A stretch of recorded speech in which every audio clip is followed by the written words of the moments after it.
In Tragedy, a true crime podcast, we discuss missing persons cases, violent crime, and other sensitive topics that may be difficult for some listeners. Listener discretion is advised. Our show is a place where every story matters and every voice deserves to be heard. To support this podcast, you can subscribe at www.tragedyaTrueCrimePodcast.com for early access to new episodes. And join our Facebook community, Tragedy, a True Crime Podcast, for updates, discussions, and ways to support the families we feature. Welcome to Tragedy, a True Crime Podcast. I'm Elisa. And I'm Michael. And today we're speaking with Mitzie Wilson, who knew Audrey through mutual friends. They spent time in shared circles, giving Mitzie an opportunity to know Audrey through regular interactions and gatherings. Mitzie joins us to share her perspective on who Audrey was during that time, what she observed within their social circle, and what she recalls about the days surrounding Audrey's disappearance. Her insight helps us add context to the broader timeline and the environment in which Audrey was listening. Thank you for being here, and welcome to the show. Thank you for having me, and it's a true blessing to be speaking to the two of you, to allow Audrey's beautiful persona and character and who she was to be known. So thank you. Thank you for reaching out to me. Yes, we're so happy to have you. All right. So, the people who've been listening this season already know we've kind of started this process, and we're going to ask you a couple of just fun questions to get to know you a little better, and you can get to know us a little better. And so, Lisa, you want to kick off our questions? Yeah. Okay. Question number 1. Do you prefer books or movies? Movies for sure. I think we're all going to agree. All three of us are going to be that. Yeah. With me, I'm in the center a little bit. I Oh. enjoy reading, but I have trouble with fiction. I prefer nonfiction, just because I don't like reading 45 pages of how a coffee table looked in a room, and that's what a lot of these bigger novels will do. Yeah. And, I also like the idea of getting in and out of the theater in 2.5 hours and have my popcorn and my drink, and I'm like, now I know what happened. Mm-hmm. I'm not one of those people who go, oh, the book is always better. There's always that person, and I always pity that person, actually. So How about you? I just Mitzi? love, Yep. I love watching the settings. I love watching the people and being able to see their expressions. So movies for me are definitely a go. I'm not a reader per se. I have found myself reading some financial books and things like that, but for the most part, I really am more of a visual person, I think. Yes, I desperately want to be a reader because as a teacher, so many people, the book was so great. And I've tried so many times. It's just not in me. Mhm. I have read several Stephen King books, but there's one particular Stephen King book I've tried to read 7 or 8 times. And I just don't think I have the capacity to read a whole book. I just don't. You know what I enjoy reading is magazine articles. I think maybe my long-term span to read a book is not just quite there. So Mhm. a short book or a magazine seems to catch me well. Mm-hmm. Yes, I think I'm on that same path. So here's question number 2. What was your favorite family tradition growing up? My favorite family tradition growing up was going to my father's uh, my grandparents' home, and my mother's father's finca, which it's a farm. My grandfather had a fruit farm, so I think one of the most beautiful things for me was some weekends we would go to my grandfather for my mother's side, and we would just be at his old farmhouse and swim and go into the farm trees. And he had sugar cane fields, and so we would drive down with him in his old green Jeep, and he would cut the sugar cane right there on the spot, and we would suck on it. So it was Mhm. pure sugar high, that's for Mhm. sure. Okay. And then some Sundays we would go to my father's parents' house, and all the cousins would gather, and we all became really close. So they're just really beautiful, fun memories. I know the sugar cane from a trip I took to Hawaii when I was, I don't know, Mm-hmm. in third grade or something. Mm-hmm. And I remember us doing that on some touristy trap trip that we took when we were there, but it did stick with me. For Mm-hmm. me, I spent my entire life in Colorado, and one of the traditions we had, if the weather allowed, was to play a round of golf on New Year's Eve. Wow. I'm an only child, so it's just my mom and my dad and I. And more often than not, we were able to play a round of golf on New Year's Eve, and my dad would always make a pot of chili. So we'd play golf and go have chili and like play some cards or something like that. That was like our New Year's Eve tradition. Very nice. Mm-hmm. Yeah, with me, it was Easter. One of the things that was very traditional when I was growing up is all the different parts of the family would come. The one thing that they would always get together on would be Easter. And so you'd have 40, 50 people at these big parks. Usually we'd go to like Wakulla Springs and things like that, which is an area around here. And the Easter egg hunt in particular was very interesting for me. Of course, I got banned from hiding eggs at some point because what I started doing is dyeing the eggs to match the things that I knew were there. And so The therefore, rock, is that yeah. what you mean? So therefore, whenever I hid the eggs, it was absolutely impossible for anyone to find them, and you'd be looking right at it, and I'd match the tree perfectly. And so, as a result, but I still love the memory. It was always a lot of fun. Mm. I didn't know that. You've never talked about that. It's one of the things we love about this is even after being together, 20 plus years, we do these, little icebreaker. I'm like, oh, I didn't know that about you. So thank you for sharing. You're welcome. Yeah. All right. So thank you for doing that with us. We just love, oh, you know what? I forgot about question number 3. I got so wrapped up in your story. All right. Question number 3. If you didn't have any responsibilities, how would you spend your day? I would travel. I would go from place to place, from hotel room to hotel room, sightseeing, experiencing life, going to spas. Oh my goodness, that's my passion. Taking photographs of everything and anything I like. Okay, so we spend a lot of time on the road. Something that I do only when we're in a place that I know like is going to be a good spot for this is I will take a spa day. And usually it's a very, if we're in a city, I go to like the swankiest hotel spa I can find. And I buy, pro tip, I book the cheapest experience I can, which is usually a pedicure. And then I spend the whole day in the spa and I use all the bathroom things and every towel and Yes. every cucumber on my eye. And I eat all the That's right. That's right. That's my girl right there. Awesome. So I hear you. I've done that in San Francisco, in Boston. I mean, you name it city, then I've done it. So Las Vegas, I've done it several times too. So see, she gets it. We're on I the same do. page. Exactly. Mhm. For me, if I had no responsibilities, I think I would sit out in the sun. I just love sitting and having the sun, just feeling the warmth of the sun. Gosh, I think I would go for a lot of walks. And I would be able to spend more time dedicated to our families that we're supporting through this podcast and not, those other job things that I have to do. Yes. Me. And I already know what Michael's is, but I'm going to go ahead and let him say it. It's fly fishing. Yes. So that's my addiction or my passion or my obsession. And so however you want to call it, religion. And so I would definitely spend most of my time, knee deep in a trout stream somewhere out west, and it would just disappear into the wild. Mm-hmm. It's amazing you say that because I have some memories of my now ex-husband fly fishing near Audrey's house. And I remember fly fishing, just looking at it, thinking, what an elegant and beautiful sport it is. I just think it's awesome. Mm-hmm. It is. It's Michael had to take it up when he came to Colorado. He's originally from Florida, and when he moved out to Colorado and we met, he's like, where do we go fishing? And I'm like, I have no idea.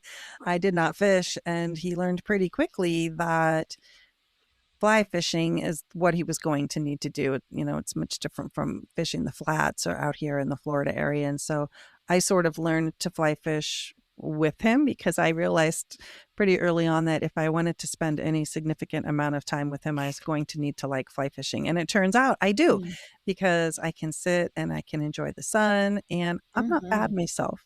Not at all. I'm That's pretty good. nice. Yes, I'm pretty good. So that is a priority for us as we are traveling. All right. So now we have done all the questions. Thank you for that. We really appreciate you just taking some time out of this to, add a little bit of levity and get us to know you a little better. And there, we've made some connections, fly fishing and spas. I love it. Yeah. Mhm, And yes. movies and movies. Mhm. Perfect. All right. Well, let's shift gears and let's talk about Audrey. And the first thing we almost always ask our guests is to tell our listeners about Audrey and what would you like people to know about her?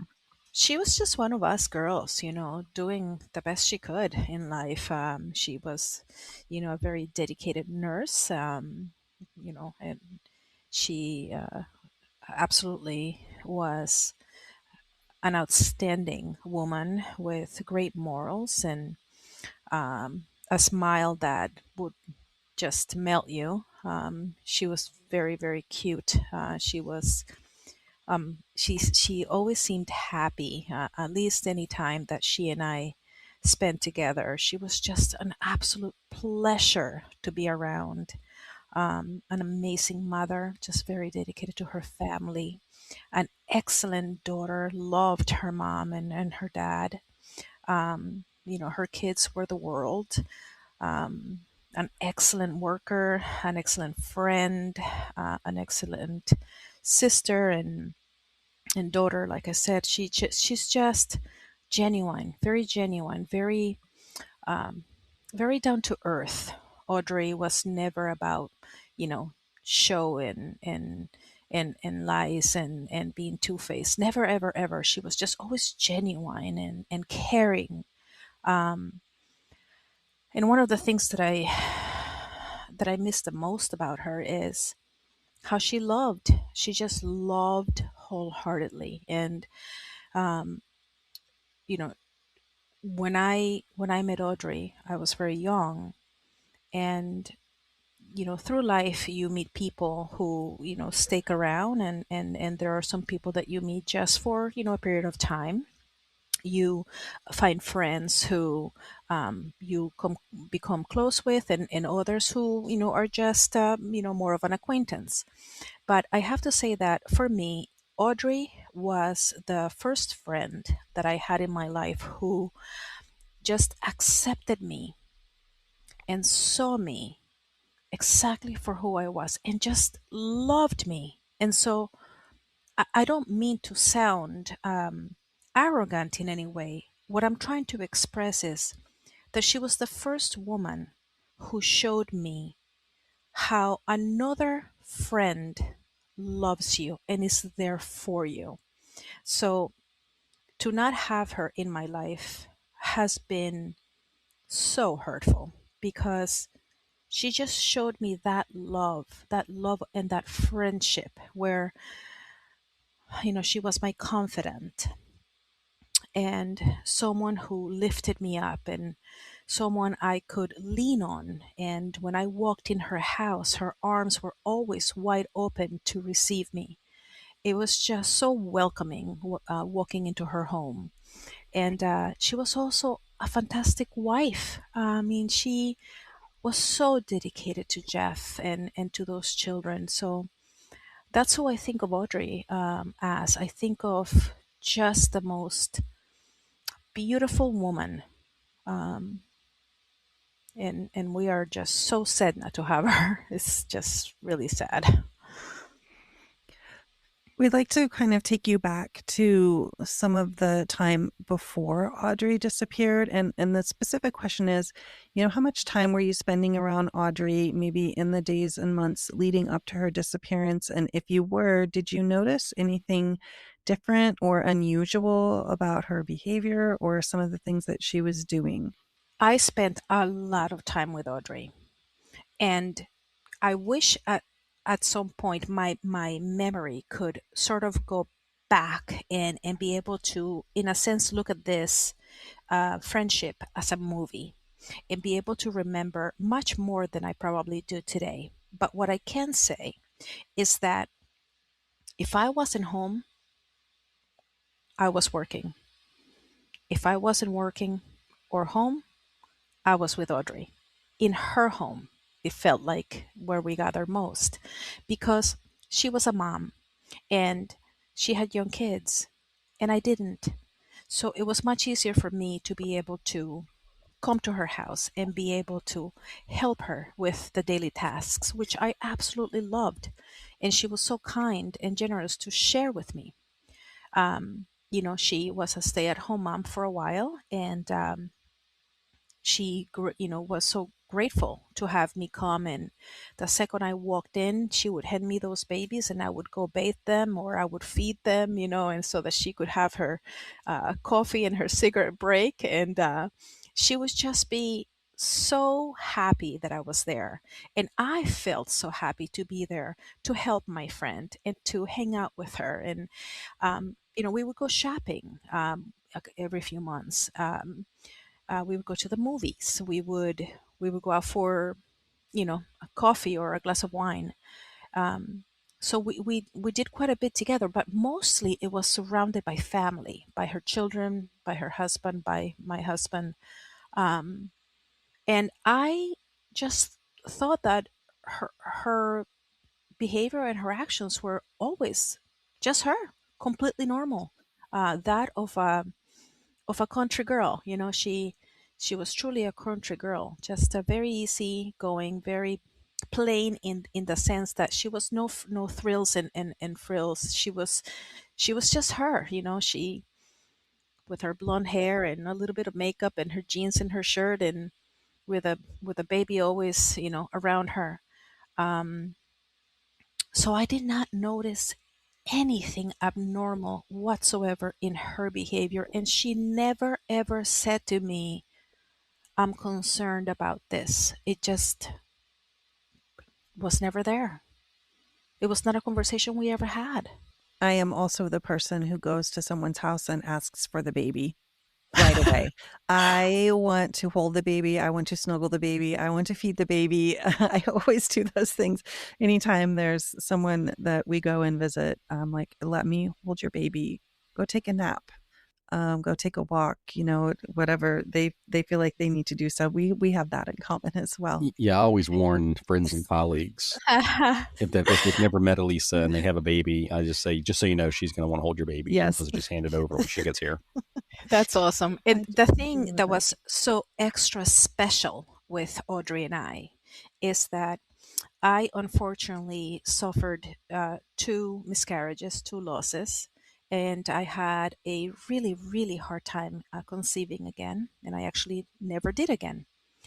But I never felt jealous about a pregnant woman. I always rejoiced their big bump. And Audrey was extremely generous and kind to just allow me to live her pregnancies with her. So she, when I came into Audrey's life, Sansia was her oldest was already 2 or so, 2 or 3 maybe, and then she became pregnant with Katie, and I'm Katie's godmother. Just quite the honor, but Jeff and her allowed me to be in the delivery room with them. So I held one leg while Jeff held the other leg, and we delivered Katie. Wow. That's amazing. So talk about a friend.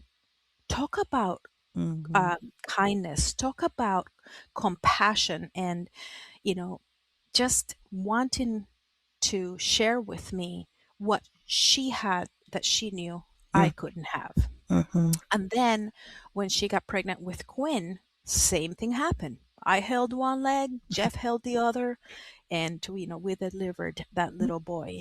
And when she came home, I remember sitting around the table, playing cards with Jeff and my ex-husband and of course my then husband and Audrey and I, and we would just pass them around, feed them, who's changing. It was a beautiful time. Thank you for sharing all that. I mean, the only delivery I ever saw was when I delivered my own child. I've never participated in that way. That's very powerful. So thank you for sharing that with us.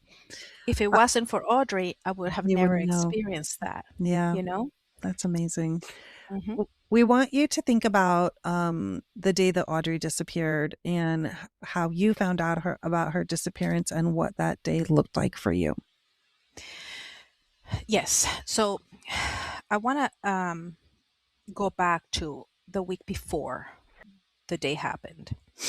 It was Katie's fourth birthday party, and we were at Audrey and Jeff's house. And their house is the basement has garage doors. And we most often would go through the garage doors to get upstairs where the house actually was. And we're all inside having a good time. And Jeff comes in and says, I have to leave for a moment. My dad's having, uh, you know, to have a conversation with the people that are renting the resort from us. And it has not been going well. They're getting evicted. So I want to accompany my dad and I want to make sure that he is safe. So I knew at that point that something was not going right with the people that were leasing the hotel from Jeff's father. And I just got such a gut wrenching feeling. And, you know, Jeff left and then he came back and everything was okay. But then when I went to leave, I just vividly remember sitting in the car, looking at the upstairs windows, which were Sancia's room and Katie's room. And I just remember praying and saying, God, please don't let anything happen to these kids or to Audrey. I just had a bad feeling. And I left, went home. The next week, of course, I saw Audrey. I talked to Audrey. Everything was fine. The kids were fine. Everything was good. And so, I just went about my days. And then that one morning, I was getting ready to go to work, and Jeff called me around 7 o'clock in the morning or something like that. The time may not be correct, but I just remember that it was early. And he said, Mitzi, is Audrey with you? Is she at your house? And I said, no. And he said with trembling voice, Mitzi, she didn't come home last night from work. And at that very moment, I knew, oh my goodness, what happened to Audrey. Because it was not like Audrey to not come home. Her life revolved around her home and her husband and her children. So I knew something had gone terribly wrong. And then, of course, I called into work and I immediately went to Jeff, and his family were there consoling him, and uh, you know by then the police had been involved, and it was just a terrible, terrible day. And we know that several of Audrey's friends participated that day in searching some of the roadways and some of the routes that she might have taken back and forth. Did you participate in any of those searches? Oh yeah, we walked the streets. We drove her route. We went into her job. We went into the gas station, that she would always stop by to get gas and, her cigarettes, which was the Cumberland Farms right, by her job. And I mean, it just, it's really incredible that we have never been able to find her car. No, no sight, no whereabouts of Audrey all this time. Oh my goodness. This is It's it's irrational, truly. Like how can this have happened to her? What happened to her? Who took her? She would have never, ever, ever, ever not come home. Ever. That just was not her. So it sounds like maybe your sense is something. I just heard you say that someone took her. So if it feels like maybe you have a sense that there was some sort of foul play that was involved, and we'd love for you to talk more about that and what your Yeah, family I tell mean, you. it's the only thing that could have happened to her. She didn't have an accident because we would have been able to find her car. She didn't run away. That was just not her. It was not in her character. It was not in how she lived her life. She would have never left any of us. We were her world. Somebody hurt her. Somebody took her. Somebody somebody did something to her, and I don't know who. I just know that this was not voluntary. Do you have any ideas of not maybe not necessarily who was involved, but maybe there was some sort of accident that happened, or do you feel like it was targeted for Audrey? What are your thoughts about that? Clearly, she was a target. By whom? That's what I cannot answer. And the FBI and the police have researched and researched and researched, and they have come up with nothing. So I, I too am at a complete loss. The only thing that has always been in my mind is, and I don't know who the people were, and I'm not faulting anyone. This is just what my gut instinct told me that the day that I left and that a week later she went missing is that there was trouble between Jeff's father, Jeff, and the people that were leasing the resort. That is the only thing that I know. Then someone else mentioned at some point that there was a weird guy that was stalking the people at where she worked, but I never heard anything else about that.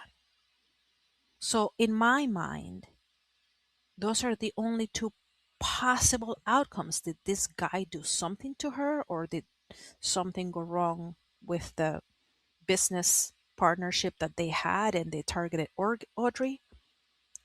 I don't know what else to think.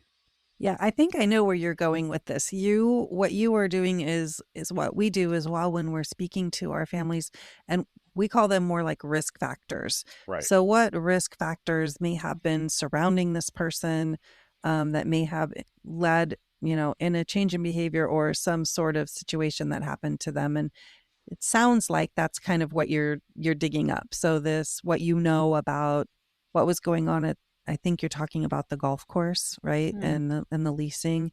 And then this, But it was not the golf course that was being leased. It was the resort. There was a resort right next to the golf course. okay. The golf course was being managed and ran and owned by Jeff's father, and by Jeff. He worked for the golf course. Uh-huh. It was the resort part. And Audrey and I had worked at this resort when Ron was running the the resort part. But then years later, so she and I used to waitress together. But then later on, he leased it to whomever these people are. I don't know. Um, and that's so that's what I know was going bad. Mhm. And I think that Ron was having them evicted. So that's the only trouble in paradise that I knew of. Mhm. So that's Mhm. why I'm like, did something come off of that? I don't Mhm. know. Mhm. Um, because Audrey never ever said, this happened or that happened, or she, felt nervous or um, insecure about anything that was going on at home, or even, even with those, with that mess that was going on, whatever it was. So, I mean, I just don't think that she ever felt threatened or anything like that. She was just living her life. She just went to work, got out of work, and what happened to her is the mystery we are all Hmm. hoping that at some point we will get answers and clarity for her children, for her husband, for her mom, for her dad, for me, for all her friends who adore her and love her, and the friends who have you know uh, always done everything they possibly could to keep her word out. Oh, it's terrible to have someone just disappear. What can you tell us about the people who were leasing the property? I don't know who they are. From what I understood, they were Russians. Um, but I don't know anything about them. That's really the only thing that I know, if it's even true. I never had any interaction with them. I have no idea who was leasing that place. Did you ever have a chance to ask Jeff or Ron, particularly about, that night and that feeling that you had, or just your theories around this seemed to be, maybe one of two things that could have been something that put her at risk? I'm just wondering if you ever opened the conversation with either of them about your concerns. No, I never did. That's something that I told the police officers every time or any time that, someone asks me questions about Audrey and I'm interviewed, I mention it just because it's the only thing I know. Uh-huh. It's my intuition. Um, and I just remember, in previous conversations, just knowing that they were having trouble there because Jeff had mentioned that, their dad was having them evicted because I think that they were not paying the rent, um, and and so that's how I knew that there was trouble there. Um, but I don't know of anything else. I don't know who they are. I mean, again, it could be completely, a business gone bad and it has nothing to do with Audrey. I don't know. I'm just saying that it was just odd to me that day I left and I felt like, oh God, please let not that trouble come into her home. Have you ever heard any wraparound from law enforcement when you share that kind of information? Do they say, "Oh, we investigated that," or they just thank you for the information and they don't circle back? That's right. They just thank me for whatever information I have given them, and the rest is in their hands. We have asked for an official release of records from the New York State Troopers. I think I requested that about 6 weeks ago. That's right. And I did. The nice thing is, I did get an immediate response that, we've received your request. It has this claim number. And then we just wait and see if we're able to get something. I was also able to have an email chain with Trooper Gabriel, which was great. And he answered several questions. And of course, many of them were, I can't, release this information. And Hmm. I did follow up with the records release. And he said, oh, that's out of my hands. But you're in the system and hopefully we'll get something. And as soon as we do, we'll go through it and we'll be able to share. And we're looking specifically for certain things, particularly around this conversation that you're having. And then we also are very interested. I don't know if you know this, but there's been some, on our end at least, confusion about Audrey's purse. And was it with her that night? Was it at her house? And did she typically take it with her when she went places? And that might be something you can help us with. I am guessing. I think her purse was with her. It makes no sense to me unless she forgot it that night, that it would have been home. I think her purse was with her. And do you know if it was at the house? Because some people have said, I think I saw her purse at the house that day that she disappeared, and other people are not sure. And I just wonder if I know it's a very specific recollection, but I'm wondering if you have thoughts on that. I do not. I would be completely guessing. It Yeah. is Yeah. certainly not something that I ever paid attention to. All My right. my focus was not on her purse. My Right. focus was simply on finding her Mm-hmm. and finding the vehicle, obviously, because that would tell a story. Yeah. Mm-hmm. Um, so the purse was not something that I focused on at all. And I think that is what other people have said too. They're like, I can't buy it. Maybe I saw it, maybe I didn't saw it. It's all speculation, right? Until hopefully we can get some more definite. And then there was some conversation about did she have one stethoscope or two stethoscopes? Because it seems like maybe Sansia has one. And, these are just things that have happened. What Marie was describing to us, and actually Karina as well, is these conversations have really helped them maybe to bring things to the front of their mind that they haven't thought about in a while, or think about something from a different perspective. Or Jeannie, for example, who spoke with us, and then she'll text me like a couple days, oh, I thought about this. And so really one of our purposes, other than to make sure that you all have the time and space to, share your recollections of Audrey and what she meant to you, but also sometimes it jars loose thoughts, and things that we remember, then we can send forward, and maybe it will move this case in some sort of positive direction. Yeah, and I mean, I'm sure that a lot of that, is, uh, trying to find the answer.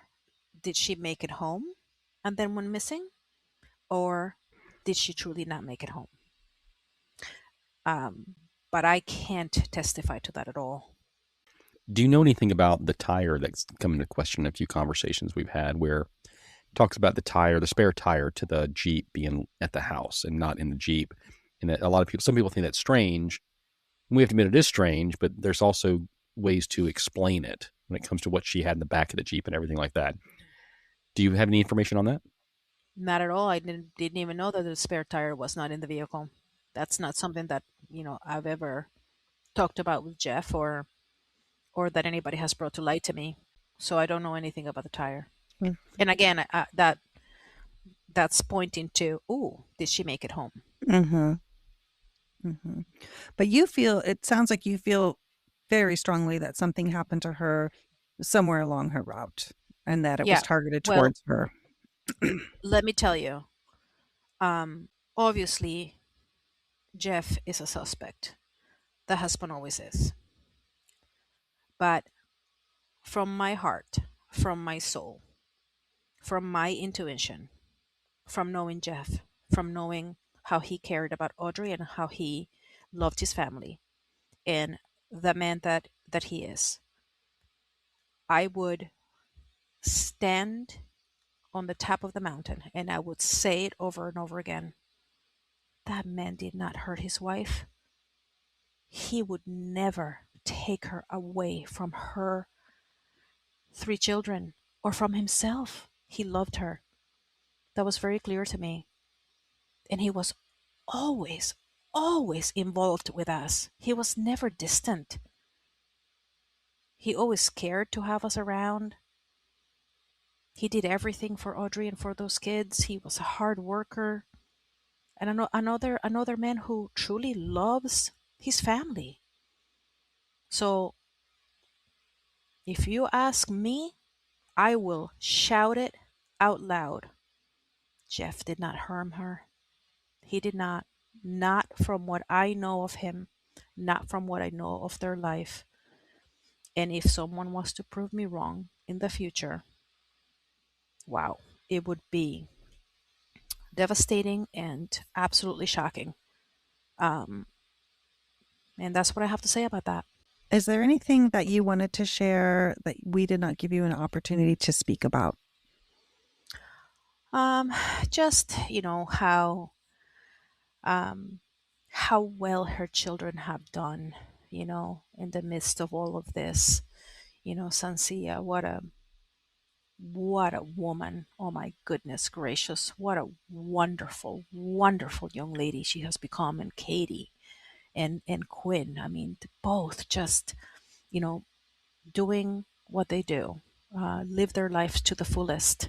And I think that Sansia's father is to be commended for always being there for Sansia. I think that Jeff is to be commended for always being there for Katie and Quinn.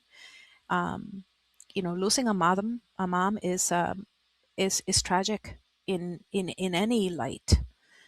These children have grown up without her, but they have made a life for themselves. They have, you know, studied and educated themselves and become nurses, both girls. And Sancia now is a mom. She would make Audrey proud, and Katie, my goodness, what a lovely young lady. And I know that Audrey would be so proud of her, and Quinn, I mean, her little boy, who is not so little anymore. And I just give all three of them so much grace and so much compassion for having to grow up without Audrey, and for doing so well for themselves. You've been listening to Tragedy, a true crime podcast. Our purpose is to honor victims by sharing their stories through the voices of friends, family, and those whose lives were forever changed. If today's episode resonated with you, we encourage you to subscribe, leave a review, and share the podcast so these important stories continue to be heard. Together, we can preserve their memories and ensure their voices are never forgotten. If you have ideas for cases we should cover or questions about what you heard, you can connect with us through our Facebook group, Tragedy, a True Crime Podcast, on X @Tragedy Podcast, by email at tragedyaTrueCrimePodcast@gmail.com, or by visiting our website, www.tragedyaTrueCrimePodcast.com. Thank you for listening, and we hope you'll join us next time.